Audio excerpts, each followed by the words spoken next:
Welcome back. Bandi Sanjay కొడుకు బండి భగీరథపై నమోదైన పోక్సో కేసుకు సంబంధించి రాష్ట్ర పోలీసులు వ్యవహరిస్తున్న తీరు అత్యంత అనుమానాస్పదంగా ఉంది. రాష్ట్ర పోలీసులు బండి సంజయ్ని వెనకేసుకొస్తున్నట్టుగా కనిపిస్తుంది. ముఖ్యమంత్రి రేవంత్ రెడ్డికి బండి సంజయ్కి ఉన్న అవినాభావ సంబంధానికి సంబంధించి ఇది ఒక గురుదక్షిణ చెల్లించేదో లేకపోతే ఇది ఒక రిటర్న్ గిఫ్ట్ లాంటిదో అని మనం అనుకోవచ్చు. డాక్టర్ ఆర్ఎస్ ప్రవీణ్ కుమార్ గారు మనతో లైవ్లో అందుబాటులో ఉన్నారు. ఆయన కాగజ్ నగర్ పర్యటనలో ఉన్నారు. కాగజ్ నగర్ నుంచి హైదరాబాద్ తిరుగు ప్రయాణంలో ఉన్నారు. మనతో ఆయన లైవ్లో పాల్గొంటున్నారు. కానీ ఆ లైవ్లో వీడియో కొంచెం ఇబ్బంది కలగవచ్చు. ప్రవీణ్ కుమార్ గారితో మాట్లాడదాం. ఆయనతో మాట్లాడడం చాలా ఇంపార్టెంట్. ఎందుకంటే ఆయన దాదాపు 30 సంవత్సరాలు పోలీసులో పనిచేసినారు. 35 సంవత్సరాలు పోలీస్ విభాగంలో పనిచేసినారు. ఇట్లాంటి అనేక కేసులు ఆయన చూసింటారు. ప్రవీణ్ గారు నమస్తే. ఈ పోలీసుల తీరు చాలా అనుమానాస్పదంగా అనిపిస్తుంది. పోలీసులు వ్యవహరిస్తున్న తీరు మీకేమనిపిస్తుంది? ఇది కరెక్టేనా? పోలీసులు ఎందుకు ఈ రకంగా ప్రవర్తిస్తున్నారు? అనుమానాస్పదంగానే కాదు, హాస్యాస్పదంగా కూడా ఉంది, విడ్డూరంగా ఉంది, విచిత్రంగా ఉంది, ఒళ్ళు దేవురించేలాగా ఉంది. ఎందుకు చెప్తున్నట్టే, ఇలా ముఖ్యమంత్రి గారు ఇచ్చిన లీక్ చూశాను. డీజీపీ గారి మీద సీరియస్ అయినట్టు, సీరియస్ అయితే డీజీపీ గారు సార్ మేము ఆ ప్రధానమంత్రి బందోబస్తులు అందరూ ఆఫీసర్లు బిజీగా ఉన్నారు కాబట్టి మేము ఈ కేసులో ఇన్వెస్టిగేట్ చేయలేకపోయాము అని చెప్పి చావు కబురు చల్లగా చెప్పి మన చెవిలో పూలు పెట్టారు ఇద్దరు, ముఖ్యమంత్రి డీజీపీ ఇద్దరు కూడా. ఇది వాస్తవం. నేనేదో దానలాగానో లేకపోతే మామూలుగా రోడ్డు మీద ఉండే వ్యక్తి లాగానో అంటే ప్రేక్షకుల లాగానో మాట్లాడతారు. నేను కూడా ఇదే డిపార్ట్మెంట్ లో పనిచేసినా కదా, నాకు తెలుసు ఈ స్టోరీలను. శైలేష్ గారు, మొట్టమొదట తెలంగాణ ప్రజలు కూడా గుర్తించాలి. ఎంతమంది టీవీ చూస్తున్నారో నాకు అంటే అందరు చూస్తున్నారని అనుకుంటున్నాను నిజానికి. ఎందుకంటే టీ న్యూస్, తెలంగాణ టుడే, నమస్తే తెలంగాణలే ఈ బాలికకు అండగా నిలబడ్డాయి. ఇంకెవరు నిలబడలేదు మొదటి నుంచి కూడా. సో అందుకొరకే ప్రజలు దీన్ని చూస్తే బాగుంటుంది అని అనుకుంటున్నా. కానీ విషయం ఏంటంటే, ఎప్పుడైనా గుర్తుపెట్టుకోండి, చట్టంలో 100 సెక్షన్లు ఉంటాయి శైలేష్ గారు. కానీ చట్టాన్ని అమలు చేసే ఆఫీసర్కు, ఆ బాధితురాలికి న్యాయం చేయాలన్న ఆలోచన, ఒక ఆశయం గుండెలో లేకపోతే నువ్వు ఏమీ చేయలేవు, చేయాలని అనిపించదు. ముందు ఆరాటం ఉండాలి. ఈ బిడ్డ నా బిడ్డ అయితే, నా బిడ్డకు ఈ విధంగా అన్యాయం జరిగితే నేను ఇట్లనే ఉంటానా అనే ఆలోచన, అనే ఆరాటం, అనే ఒక మానవతా దృక్పథం ఉంటేనే ఏ పోలీస్ ఆఫీసర్ అయినా దీంట్లో ముందుకు పోతాడు. లేదు, నాకు పోస్టింగే ఇంపార్టెంట్, నాకు 3 చుక్కలున్న కారే ఇంపార్టెంట్, నేను రిటైర్ అయ్యేటప్పుడు నేను ఫలానా డీజీపీగా రిటైర్ కావాలి, లేకపోతే నా సివిలో నేను డీజీపీగా పనిచేసిన, కమిషనర్గా పనిచేసిన పెట్టుకోవాలి, నాకు హోదా ఉండాలి, నా మాట అందరు వినాలి, హంగు ఆర్బాట ఉండాలి, ఖదర్ ఉండాలి అని అనుకుంటే, అదే విధంగా ఏ ముఖ్యమంత్రి దగ్గర కూడా నాకు ఇబ్బంది ఉండకూడదు, కేంద్ర మంత్రి దగ్గర కూడా ఇబ్బంది ఉండకూడదు, ఈ బాధితురాలికి న్యాయం చేయాలన్న ఆలోచన రాదు. ఏ వాన్సావు వాడు ఎక్కడైనా చేస్తాడు, 4 రోజులు మొత్తుకుంటారు, కుక్కల్లాగా మొరుగుతారు, దాని తర్వాత చల్లగా అయిపోతుంది. ప్రవీణ్ గారు 3 రోజులు అయిపోతుంది. 3 రోజులు అయిన తర్వాత కూడా బండి సంజయ్ కొడుకు ఎక్కడున్నారో తెలియదు. పోలీసులు ఆయనని పిలిచి విచారించలేదు. ఆయనను పిలిచి విచారించకపోగా బాధితురాలిని మళ్ళీ పోలీస్ స్టేషన్కి పిలిపియడము, లేకపోతే బాధితురాలిని విచారిస్తామని చెప్పేసి అన్నట్టు, బాధితురాలి స్టేట్మెంట్ రికార్డ్ చేస్తామన్నట్టు మళ్ళీ చెప్పడం, ఇది ఒక రకంగా బాధితురాలిని హింసించడమే. ఎవరైతే అక్యూజ్డ్ ఉన్నారో అక్యూజ్డ్ను మాత్రం ఇంతవరకు ఎక్కడ మాట్లాడతలేరు. ఎక్కడ ఆయన ప్రశ్నిస్తున్నట్టు కానీ, ఆయన వేరే అబౌట్స్ని ఎక్కడున్నాయని చెప్పేసి కుటుంబ సభ్యులను అడిగినట్టు కానీ ఎక్కడ మనకు కనిపిస్తలేదు. పేరు బండి సాయి భగీరథ్, సన్ ఆఫ్ బండి సంజయ్ కుమార్. ఆయన 72 గంటల నుంచి దొరుకుతలేడు అని అంటున్నారు. ఏమంటున్నా, దొరకబడతలేరు అంటున్నా నేను. అవును. ఒక్కసారి బండి సంజయ్ ఇంటి మీద రైడ్ చేయండి, ఎందుకు దొరకడు? ఉమ్. రైడ్ చేయండి కదా, ఎందుకు రైడ్ చేస్తలేరు? బండి సంజయ్ ఇంటి మీద రైడ్ చేయండి. బండి సంజయ్ ఫామ్ హౌస్, కరీంనగర్ వాళ్ళ ఇంటి మీద రైడ్ చేయండి, ఎందుకు రైడ్ చేయండి? ఏం యూనియన్ హోమ్ మినిస్టర్ కొడుకు పోక్సో కేసులో అక్యూజ్డ్ అయితే ఆయన ఇంటిని రైడ్ చేయకూడదని ఏదైనా చట్టంలో ఉందా శైలేష్ గారు? ఇంకా ఆయననే వాలంటీర్గా ముందుకొచ్చి ఆయననే కొడుకును అప్పగించాలి ఇట్లాంటి కేసు వచ్చినప్పుడు. ఒకవేళ నిజంగానే ఆయన ఏదైతే సిద్ధాంతాలు మాట్లాడతాడో ఏవైతే ఆయన నైతిక స్థాయి అది కాదు. నో శైలేష్ గారు, అట్లా కాదు మీరు చేస్తున్నారు. అప్పగించేటోడు అయితే వాళ్ళ కొడుకు ఈ పని ఇప్పుడు చేయడు. 2023లోనే 4 చెంపదెబ్బలు కొట్టి, అరే నేను ఒక పొజిషన్లో ఉన్నా, నేను పొజిషన్లో ఉన్నప్పుడు ఒళ్ళు దగ్గర పెట్టుకొని బతుకురా బిడ్డ అని చెప్పి, అప్పుడు ఆ బిడ్డ ఆ పిల్లగాడి వయసు 22 సంవత్సరాలు, ఒళ్ళు దగ్గర పెట్టుకొని ఉండరా బిడ్డ అని చెప్పి 4 చెంపదెబ్బలు కొట్టి, ఇక్కడ నుంచి వెళ్ళిపోను, భారతదేశంలో ఉండొద్దు పెడుతున్నది అని చెప్పి వేరే దేశానికి పంపించి, ఇక రాకురా బిడ్డ, నువ్వు అక్కడ ఏమన్నా చావు, నీకు పైసలు పంపిస్తా అని చెప్పేటోడు. మీరు ఆయన నుంచి చాలా ఎక్కువ ఎక్స్పెక్ట్ చేస్తున్నారు. ఆయన నైతిక స్థాయి ఆ విధంగా ఉంటే అసలు ఈ పాక్సో గిక్సోలు వచ్చేవి కాదు. అంటే అదే ఫాదర్ గా చెప్తున్నాను నేను. సో బండి సంజయ్కి ఆ నైతిక స్థాయి లేదు. ఆ నైతిక స్థాయి లేనప్పుడు, ఆయన నుంచి నైతిక స్థాయి లేనప్పుడు ఆయన కొడుకుని వచ్చి సరెండర్ చేస్తారని నేను అనుకోను. కానీ పోలీసు వాళ్ళు వాళ్ళ డ్యూటీ చేయాలి కదా శైలేష్ గారు. అవును, ఖచ్చితంగా. మరి నిందితుడు వాళ్ళ తండ్రి దగ్గర ఉంటాడు, వాళ్ళ ఇంట్లో ఇద్దరు కలిసి తండ్రి కొడుకు ఒకటే ఇంట్లో ఉంటారు, రైట్? తర్వాత వాళ్ళకి 2-3 ఇల్లు ఉంటాయి, వాళ్ళకి ఫామ్ హౌస్లు ఉన్నాయి. ముందు జూబ్లీహిల్స్ ఉండే బండి సంజయ్ ఇంటి మీద రైడ్ చేయాలి, లేకపోతే ఢిల్లీలో ఆయనకు ఒక అధికార నివాసం ఉన్నది, అందులోనే రైడ్ చేయాలి. ఆయన కింద మరి ఎన్నో బెటాలియన్లు ఉన్నాయి, ఏ బెటాలియన్లు ఉన్నాయి అనేది ముందు బండి సంజయ్ ప్రశ్నించాలి కదా. అవును. వాళ్ళ ఇంటికి పోవాలి కదా, CCTV ఫుటేజీలు తీసుకోవాలి. ఆయనకు డ్రైవర్ ఉంటాడు కొడుకుకు, ఆ డ్రైవర్ నెంబర్ ఎక్కడ ఉన్నది, ఇక ఇవన్నీ తీసుకోవాలి కదా. మరి ఎందుకు తీసుకోవాలి పోలీసు వాళ్ళు? కానీ బాధితురాల్ని మాత్రం పదే పదే ప్రశ్నిస్తున్నారు, లేకపోతే బాధితురాలతో మేము అది చేసినా బానే ఉంటుండే. నేను నిన్న మాట్లాడిన బాధితురాలి తల్లితోని, అది కూడా చేస్తలేరు. ఫర్ యువర్ కైండ్ ఇన్ఫర్మేషన్, అది కూడా చేస్తలేరు. మరి పోక్సో కేసులో ఒక మైనర్ బాలిక మీద అత్యాచారం జరిగితే చట్టం ఏం చెప్తుందండి? ఆ అమ్మాయి స్టేట్మెంట్ చాలండి. ఆ అమ్మాయి స్టేట్మెంట్ పోలీస్ ఆఫీసర్కి ఇచ్చిన వెంటనే నిందితుని పట్టుకొచ్చి పట్టుకొచ్చి లోపల పడేసేయాలి పోక్సోలో. ఎందుకంటే minor is not expected to know about the molestation. The assault has been done on our body because she is a minor. Even by sheer innocence, if minor gives a consent, that is not a consent at all. అవును. The law is very clear on that. Station house ఆఫీసర్కి తెలియదా? ఆయన direct చేస్తున్న డీసీపీకి, ఏసీపీకి తెలియదా? ముందు ఆ ముగ్గురిని suspend చేయాలి. గమ్మత్ ఏంటంటే శైలేష్ గారు, ఈ అమ్మాయి తల్లి ఏమో ఇక్కడ వచ్చి పోలీసు వాళ్ళ మీద కాళ్ళ ఎలబడి నా కేసు రిజిస్టర్ చేయండి మొర్రో అంటుంటే, ఉల్టా ఈ బండి సాయి భగీరథ్ అంటాడు వాళ్ళ నాయన సహకారంతో కరీంనగర్ 2 టౌన్ పోలీస్ స్టేషన్ లో ఈ అమ్మాయి మీద కేసు రిజిస్టర్ చేయించండి. ఫస్ట్ కేసు ఈ అమ్మాయి బాధతోని ఈ అమ్మాయి తల్లి ఇచ్చిన కంప్లైంట్ మీద చేయాలి. కానీ సాయంత్రం 5:30 చూడండి ఎంత క్లెవర్ గా, దీని వెనక ఎవరో ఒక సీనియర్ పోలీస్ ఆఫీసర్ గైడ్ చేస్తున్నాడు వీళ్ళను.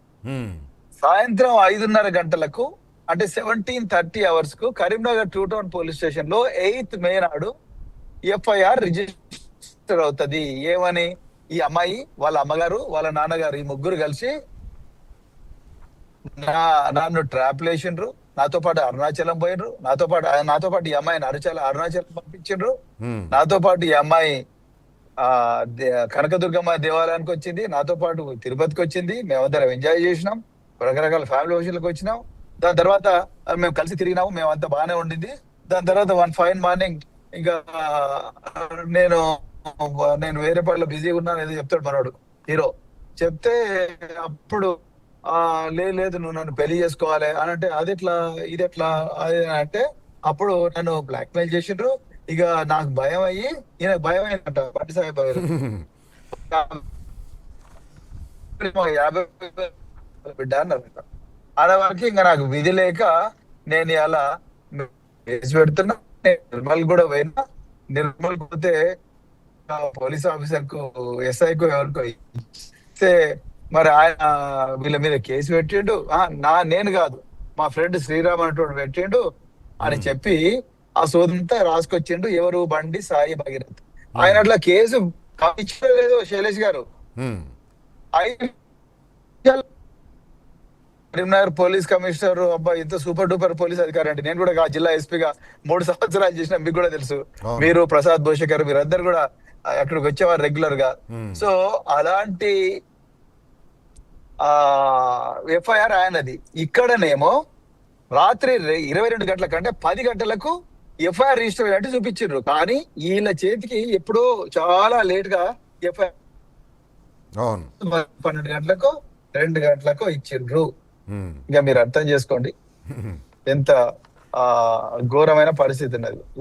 రైట్ ప్రవీణ్ గారు మీరు లైన్లో ఉండండి. ఒక చిన్న బ్రేక్ తీసుకుందాం. బ్రేక్ తర్వాత మంత్రి పొన్నం ప్రభాకర్ ఒకటి మాట్లాడిండు. మంత్రి పొన్నం ప్రభాకర్ ఏమంటారంటే అత్యాచారం చేసిన వాడిది బాధితురాడిది ఇద్దరిది ఒకే కులం. ఇద్దరిది ఒకే కులం కాబట్టి కుల పెద్దలు దీన్ని చూసుకుంటారు. దీని మీద అనవసరంగా రాజకీయం చేయొద్దు. ఇది కుల పంచాయతీగానే చూడాలి. వాళ్ళు చూసుకుంటారు. ఒకవేళ పెళ్లి చేయాలన్నా కూడా కుల పెద్దలే ఆలోచిస్తారు అని చెప్పి అంటాడు. బరాబర్ అడుగుదాం.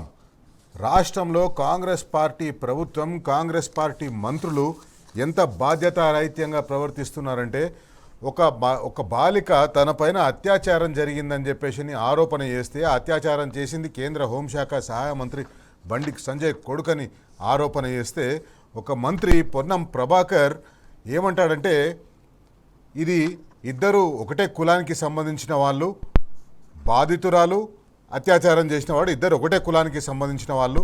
కుల పెద్దలు కూర్చొని కుల పంచాయతీని తీర్చేస్తారు. కాబట్టి దీని మీద మనం అందరం ఎక్కువ మాట్లాడొద్దు. ఒకవేళ పెళ్లి చేయాలంటే కూడా పెళ్లి కూడా చేసేస్తారు. వాళ్ళు నిర్ణయం తీసుకుంటారు, మనం మాట్లాడొద్దు అంటారు. ఒకసారి ప్రవీణ్ గారు మీరు వినండి పొన్నం ప్రభాకర్ గారు ఏం మాట్లాడినారు. కొంత కుల సంఘానికి సంబంధించిన ప్రతినిధులు ఏదో ప్రభుత్వాన్ని కొంత వ్యక్తులను బదనాం చేసే ప్రయత్నం చేస్తారు. వీళ్ళు ఎవరు కూడా కులాల ప్రస్తావన, బీసీలు ఎస్సీ ఎస్టీల ప్రస్తావన లేదు. అమ్మాయి కూడా సేమ్ ఆ కులానికి సంబంధించిన అమ్మాయి కాబట్టి ఇక్కడ ఎవరు కూడా రాజకీయం చేసే ఆలోచన లేరు. అయితే పెద్ద మనుషులు కుల పెద్ద మనుషులుగా ఇష్యూను పంచాయతీ చేసి పెళ్లి చేస్తారా పంచాయతీ చేస్తారా ఏం చేస్తారో మీ ఇష్టం. అండర్ ఏజ్ ఉన్నప్పుడు దానికి ఉండే చట్టం ఉన్నటువంటి నిబంధనలు ఏం చేస్తారో మీ ఇష్టం. కానీ రైట్ ప్రవీణ్ గారు విన్నారు కదా పొన్నం ప్రభాకర్ గారు ఏం మాట్లాడినరో. ఇది ఒక కుల పంచాయతీలాగా మలిసే ప్రయత్నం చేస్తున్నారు. ఇద్దరు ఒకటే కులానికి సంబంధించిన వాళ్ళు కాబట్టి వాళ్ళు మాట్లాడుకుంటారు అన్నట్టుగా మాట్లాడుతున్నారు. ఇక రాతి యుగపు ఆలోచనలు అంటే ఇట్లనే ఉంటాయి. నిజంగా రాతి యుగంలో కూడా ఇట్లా మాట్లాడుతారు జనాలు. ఆనాటి రోజుల్లో కూడా ఇట్లా మాట్లాడుంటారు. ఇక కులం ఏ కులం వల్ల ఆ కులంలో మీరు ఏమన్నది అనుకోండి, ఏమైనా రేపులు చేసుకోండి, ఏమైనా చేసుకోండి, అవన్నీ కూడా మీ కులాలనే చూసుకోండి. మీ కులాలనే చూసుకోండి. ఇవన్నీ ఏమంటారు మా పోలీస్ స్టేషన్లకు తీసుకురాకుర్రి. ఇవి మీరు పెద్ద మనుషులు మీరే తప్పు చేసుకొని మీరే సెటిల్ చేసుకోండి. మనం ఇట్లాంటివన్నీ హర్యానా లాంటి రాష్ట్రంలో చూస్తూ ఉంటాం. కాప్ పంచాయతీలని వాళ్ళే తేల్చేసుకుంటారు. పోలీస్ స్టేషన్ వరకు కూడా పోరు.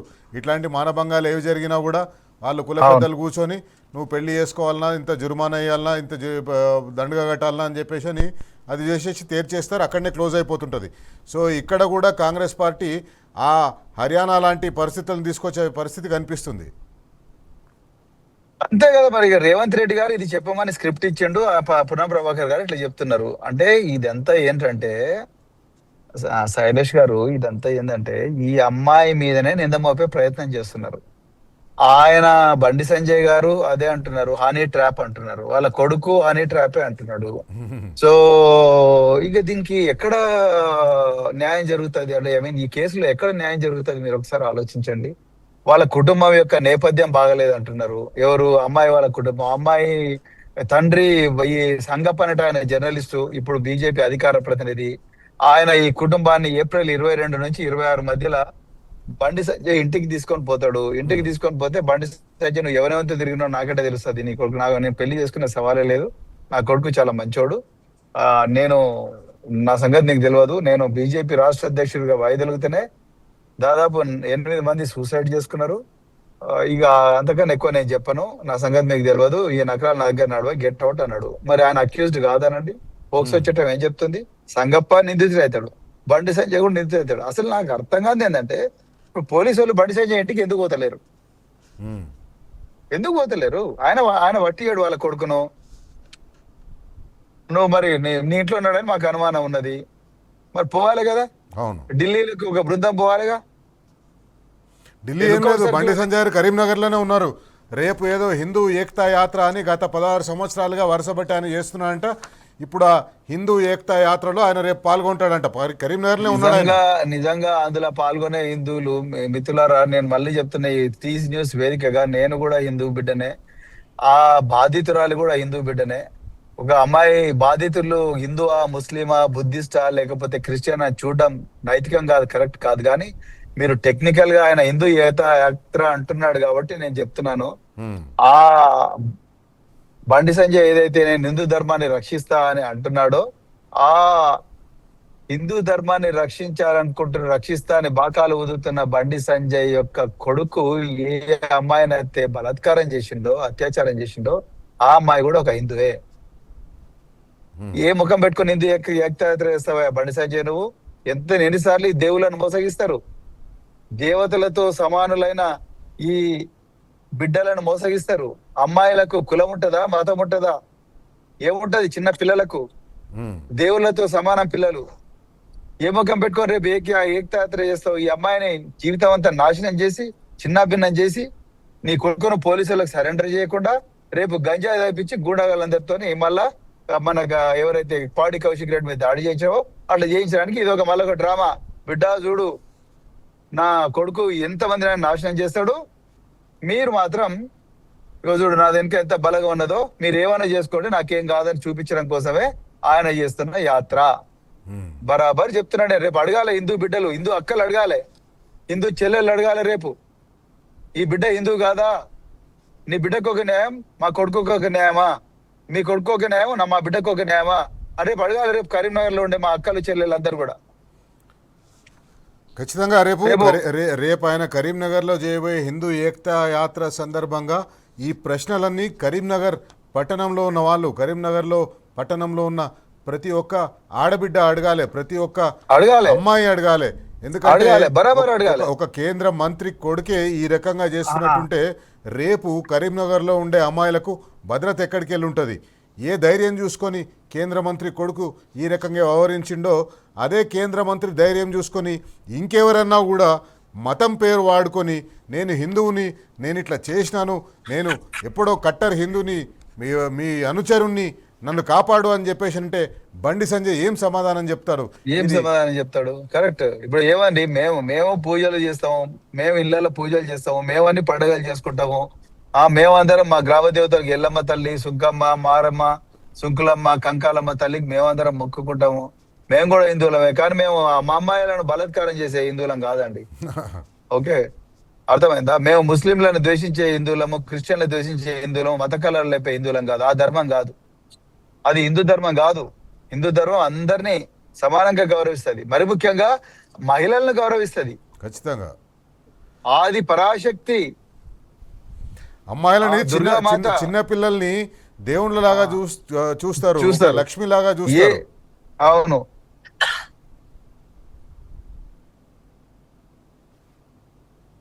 అలాంటి బండి సంజయ్ రేపు ఏమి ఏకతాయాత్ర పెడతాడండి? మళ్ళా గంజాయి దాపించి గుండగలందరినీ, పార్టీ కౌశిక్ రెడ్డిని చంపాలనుకో, బిడ్డ నా వెనక ఎవరైనా పడ్డారంటే, నా కొడుకుని అరెస్ట్ చేసిండ్రంటే ఇగో కరీంనగర్ అంగడి చేస్తా, నా సంగతి చూడండి అని చెప్పి చెప్పడం తప్ప ఇంకోటి ఏం చేస్తారండి ఆయన?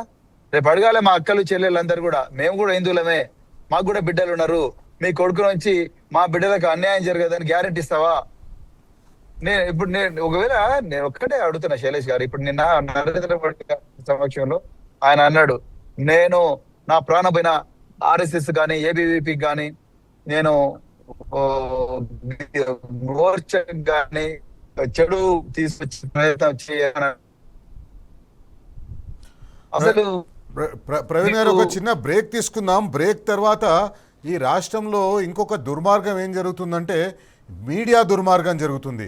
మీడియా ఏ రకంగా ప్రవర్తిస్తుందంటే ఒక పోక్సో కేసు అదే వేరే కేసు నమోదైతే వేరే ఏదైనా ఉంటే అడ్డగోలుగా పత్రికల్లో రాసి ఏవేవో కథనాలు రాసి ఆ తర్వాత ఆ స్టూడియోకు పిలిపించి ఇద్దరు మొగుడు పిల్లల పంచాయతీ ఉంచే స్టూడియోలకు పిలిపించి గంటలు గంటలు చర్చలు పెడతారు. ఒక ప్రియుడు ప్రియురాలి సమస్య అయితే గంటలు గంటలు చర్చలు పెడతారు. ఒక ఇలిజిటిమేట్ అఫైర్కి సంబంధించిన ఏదైనా వార్త వచ్చిందంటే దాని మీద గంటలు గంటలు చర్చలు పెడతారు. కానీ ఇప్పుడు జరిగింది ఏంటంటే ఈ బండి సంజయ్ని ఒక్కరు కూడా ప్రశ్నిస్తలేరు. బండి సంజయ్ ఎక్కడున్నాడు, బండి సంజయ్ని పోలీసులు ఎందుకు ఇప్పటివరకు అరెస్ట్ చేస్తలేరు, లేకపోతే ఎందుకు ఇంతవరకు ఆయనని ప్రశ్నిస్తలేరు అని ఒక్కరు కూడా చేస్తలేరు. ఒక్క పత్రికలో వార్త కూడా రాస్తలేరు. బరాబర్ అడుగుదాం తెలంగాణ ప్రజల పక్షాన ఈ మీడియా ఏం చేయాలి, ఈ మీడియాని ఎందుకు ఈ మీడియా ఇట్లా ప్రవర్తిస్తుంది, ఎందుకు నాయకులు, ఎందుకు అధికార పార్టీ చెప్పినట్టుగా, ఎందుకు భారతీయ జనతా పార్టీ చెప్పినట్టుగా, ఎందుకు కాంగ్రెస్ పార్టీ చెప్పినట్టుగా తైతక్కలాడుతుంది. హైదరాబాద్ వేదికగా టీవీ ఛానళ్ల ప్రసారాలు చేస్తున్న మీడియాని బరాబర్ అడుగుదాం. హైదరాబాద్లో ఉండి పత్రికలు ముద్రిస్తున్న ప్రింట్ మీడియాని బరాబర్ అడుగుదాం.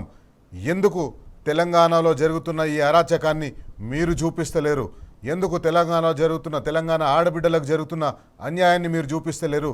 అదే ఆంధ్ర ప్రాంతంలో ఒకవేళ ఇట్లాంటి కేసు జరిగి ఉంటే ఈ పాటికి స్టూడియోలో మంట మండి ఉండేది. స్టూడియోలకు పోటీ పడి పిలిపించుండేవాళ్ళు.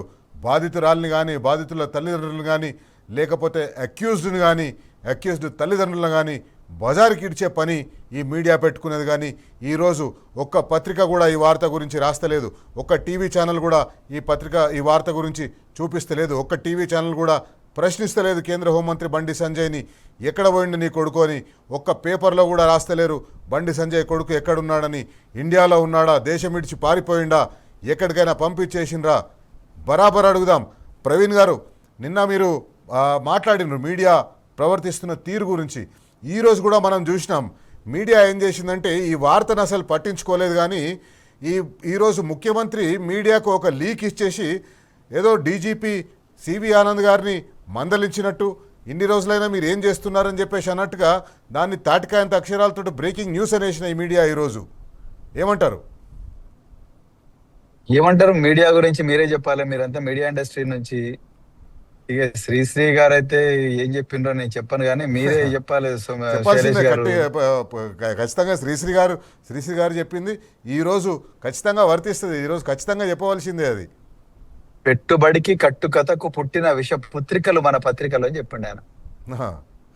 ఇవాళ పెట్టుబడి ఎవరి చేతిలో ఉన్నది? ఆ పెట్టుబడి ఎవరి చేతిలో ఉన్నదంటే ఇవాళ కాంగ్రెస్ బీజేపీ వాళ్ళ చేతిలో ఉన్నది.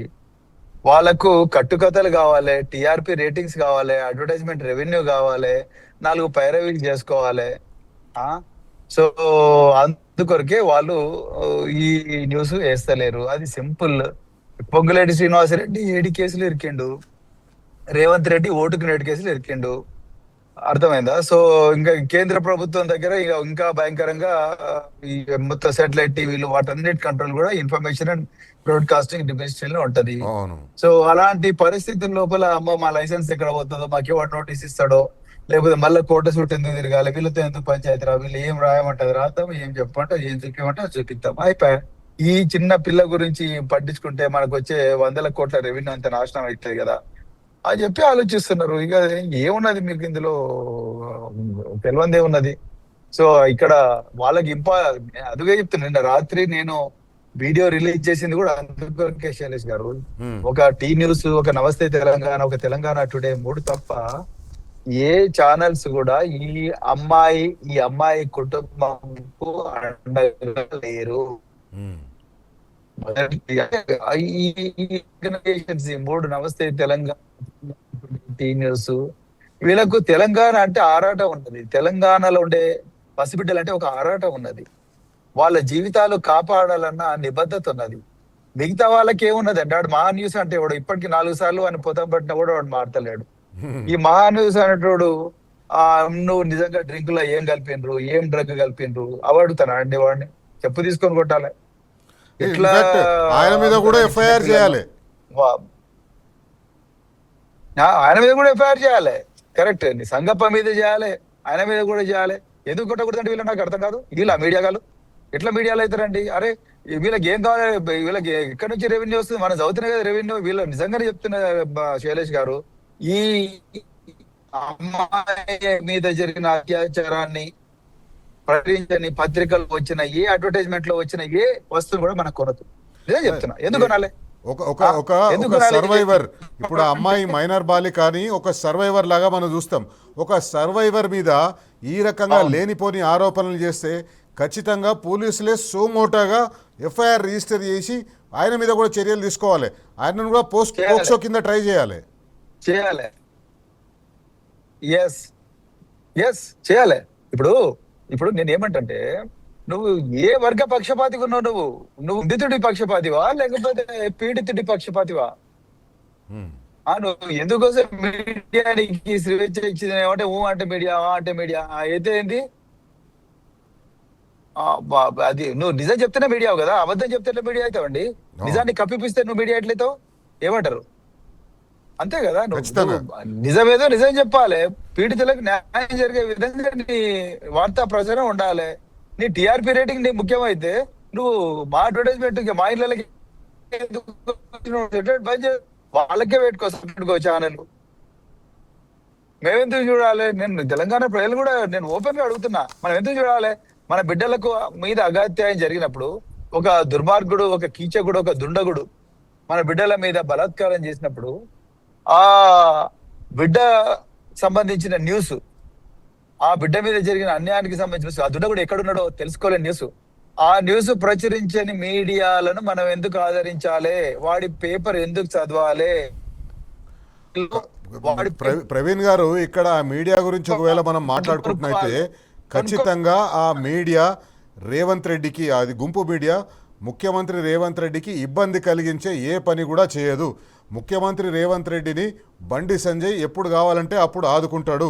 వచ్చి ఆదుకునేట ఆయనకు నష్టంగా లేకుండా మనం చేయాలి అని చెప్పి ఆ మీడియా ప్రవర్తిస్తుంది. ఖచ్చితంగా ఇది తెలంగాణ బాగుకోరే మీడియా కాదు, తెలంగాణని చిక్కులో పడేసే మీడియా, తెలంగాణని చిన్నగా చేసి చూపించే మీడియా. 100%. తెలంగాణ ప్రజలకు హృదయం లేదు, తెలంగాణ ప్రజలకు ఇది లేదు అది లేదని చూపించే మీడియా ఇది. నిజంగా తెలంగాణ ప్రజలు అట్లటోళ్ళు కాదు. తెలంగాణ ప్రజలు మంచివాళ్ళు. తెలంగాణ ప్రజలకు వాళ్ళకి ఏం జరుగుతుందో తెలుసుకోవాలని ఉంటది. వాళ్ళ పిల్లల రక్షణ గురించి ఆలోచించే వాళ్ళు. కానీ ఇవన్నీ కూడా ఈరోజు మీడియా చెప్తలేదండి. అదే చెప్తున్నా నేను, మీడియా కావాలని చెప్పనిస్తలేరు. మనం ఇంతకుముందు చూసినాము ఇదే మీడియాలో, అదే ఆంధ్రప్రదేశ్ ప్రాంతంలో ఒక మనకు తెలుసు ఎంత అంటే ఇక వాళ్ళు టీఆర్పీ జనరేట్ చేస్తారనా లేకపోతే ఏదైనా ఒక ఎమ్మెల్సీ ఆయన ఎవరో ఒక లేడీ తోటి marriage out side the marriage ఉంటుంటే దాన్ని గంటలు చర్చించిండ్రు. అట్లే ఒక ఎమ్మెల్యే ఒక లేడీని ఎక్స్ప్లాయిట్ చేస్తే దాన్ని గంటలు చర్చించిండ్రు. దాని మీద నిందితునితోటి మాట్లాడిండ్రు, నిందితుడిని ప్రశ్నించిండ్రు, నిందితురాలితోటి కూడా మాట్లాడిండ్రు, నిందితురాలిని కూడా ఎక్స్పోజ్ చేసిండ్రు. కానీ ఇక్కడ వచ్చేసరికి అసలు వీళ్ళ నోళ్ళు లేస్తలేవు. అందుకొరకే నేను మళ్ళీ చెప్తున్నా, వీటిని బహిష్కరించాలి మనం. వీటిని తెలంగాణ సమాజం, ఈ పత్రికలు ఏవైతే ఉన్నాయో వాళ్ళ పేర్లు అవసరం లేదు, అందరికీ తెలుసు. ఈ ప్రధాన స్రవంతి పత్రికలు అవుతున్నా వీటన్నింటిని బహిష్కరించాలి. నిజం చెప్పే ఛానల్, నిజం చెప్పే పేపర్లనే మనం ఆదరించాలి. చివరిగా ప్రవీణ్ గారు, మీరు ఒకటి చెప్పాలి. ముఖ్యమంత్రి గారు ఈరోజు చిట్ చాట్ చేసుకుంటా మిమ్మల్ని ప్రశ్న అడిగినరు. మీరు ఒక సీనియర్ పోలీస్ ఆఫీసర్గా ఉన్నారు, మీరు ఇట్లా మాట్లాడడం కరెక్ట్ కాదు, మీ దగ్గర ఏమైనా ఆధారాలు ఉంటే తీసుకుపోయి పోలీసులకు ఇవ్వాలని చెప్పేసి మాట్లాడాడు. రేవంత్ రెడ్డి గారికి నేను ఒక్కటే చెప్తున్నా, నేను అడిగిన ఏ ప్రశ్న కూడా రేవంత్ రెడ్డి యాజ్ యూజువల్ సమాధానం చెప్పకుండా దాటవేసిండు. అయ్యా రేవంత్ రెడ్డి గారు, నేను అడిగిన ప్రశ్నలు చాలా సింపుల్ ప్రశ్నలు. కేసు రిజిస్టర్ అయిన వెంటనే నిందితుడిని పోలీస్ స్టేషన్ కు తీసుకురావడానికి ఎందుకు ప్రయత్నాలు జరగలేదు? దాని మీద మీరు మాట్లాడలేదు, రైట్? కేసు రిజిస్టర్ కానికే కూడా ఎందుకు ఇబ్బంది పెట్టిండ్రు? దాని మీద మీరు మాట్లాడలేదు. బాధితురాలిని స్టేట్మెంట్ వాళ్ళ అమ్మగారి స్టేట్మెంట్ ఎందుకు మీరు ఇంతవరకు రికార్డు చేయలేదు? నిందితుడు పారిపోయే అవకాశం ఉందని తెలిసినా మీరు ఎందుకు లుకౌట్ సర్క్యులర్ ఇవ్వలేదు? నేను అనుభవంతో చెప్పాను. నేను క్రైమ్ డీసీపీగా 2 సంవత్సరాలు పనిచేశాను. ఒక జిల్లా ఎస్పీగా 2 పర్యాయాలు నేను పనిచేశాను. నేను హైదరాబాద్ లో పనిచేశాను. ఎంతో మంది నిష్ణాతులైన ఎస్ఐలు సిఏలతో నేను పనిచేశాను. నాకు జీవితంలో సాటిస్ఫాక్షన్ ఇచ్చే ఒక టెన్యూర్, ఈ పోలీస్ టెన్యూర్. నా అనుభవంతో చెప్పిన. నేను శీఘ్రంగానే ఇట్లా అనగానే అవుతాయా అంటే అవుతాయి. ఎందుకు కావు? నువ్వు అనుకుంటే అవుతాయి. అంతే, నువ్వు అనుకుంటే అవుతాయి. కరెక్ట్. అనుకుంటే అవుతాయి, అనుకోకపోతే కావు కదా. ఎందుకు కావు? ఎందుకు కావంటున్నా నేను. నీకు ఉండాలి కదా, నీకు ఆరాటం ఉండాలి ముందు. వాడు ఎక్కడ పోయినా సాయి భైరత్ గారిని పట్టుకరండి అలా నా కళ్ళ ముందర పెట్టండి అంటే 100 మంది పోలీసులు పోయి పట్టుకొస్తారు. నిందితులని కాపాడే ప్రయత్నం జరుగుతుంది కాబట్టి ఇక్కడ ఆయనకు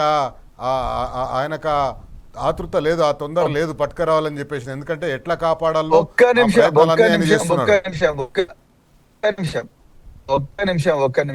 నిమిషం. మీరు మొయినాబాద్ లో ఒక ఫామ్ హౌస్ లో ఒక తెలుగుదేశం ఎంపీనో ఎవరు ఆయన దొరికిండ్రు డ్రగ్ తీసుకుంటున్నాగా అన్నారు. లేకపోతే ఇంకా రకరకాల ఫామ్ హౌస్ లో రకరకాల ఇది జరుగుతున్నాయి అని అంటున్నారు మీరు. రైట్, ఎగ్జాంపుల్ చెప్తున్నా శైలేష్ గారు నేను. తర్వాత ఇంకా ఎక్కడైనా బ్రాడ్ డే లైట్ రాబరీస్ అయితే వెంటనే పట్టుకొని వస్తారు. ఎవరైనా మంత్రులకు వాళ్ళకు వీళ్ళకు మీకు ఉదాహరణకు మీకు ఇంకా చాలా చాలా కేసులు, 1-2 కాదు కానీ చాలా కేసులు కూడా నిందితులు 1 గంటల్లోనే దొరుకుతారు, ఒక 5 గంటల్లోనే దొరుకుతారు, ఒక 10 గంటల్లోనే దొరుకుతారు. కరెక్ట్. దీంట్లో 72 గంటలలో ఎందుకు దొరకరా అండి? నేను మళ్ళీ చెప్తున్నా, నేను కరీంనగర్ జిల్లా ఎస్పీగా 3 సంవత్సరాలు పనిచేసిన. ఈ తెలంగాణ రాష్ట్రంలో అన్ని పోలీసులు ఒక తీరు, కరీంనగర్ జిల్లా పోలీసులు ఒక తీరు. కరీంనగర్ జిల్లా పోలీసుల పరిస్థితి ఏంటంటే అంటే మీరు కానిస్టేబుల్ కు డైరెక్షన్ ఇచ్చిన ఆయన ఒక కానిస్టేబుల్ కు మరి బండి సంజయ్ కొడుకు ఎక్కడున్న వాడిని పట్టుకరండి అంటే 2 నిమిషాలు పట్టుకొని వస్తాడు. నేను అట్లాంటి కానిస్టేబుల్ తో పనిచేసిన. రైట్, థ్యాంక్ యూ ప్రవీణ్ గారు. సమయం మించిపోతుంది, మరోసారి వివరంగా మాట్లాడదాం. ఇంట్రెస్ట్ లేదు. రైట్, థ్యాంక్ యూ ప్రవీణ్ గారు. లైవ్ లో పాల్గొన్నందుకు. మీరు ప్రయాణంలో ఉన్నా కూడా ఖచ్చితంగా ఇది ఒక ఇంపార్టెంట్ సబ్జెక్ట్ కాబట్టి మిమ్మల్ని లైవ్లో తీసుకోవాల్సి వచ్చింది. Thank you so much. మళ్ళీ మరో ముఖ్యమైన అంశంతో రేపు కలుసుకుందాం. అంతవరకు సెలవు, నమస్తే, జై Telangana. Stay tune to T news.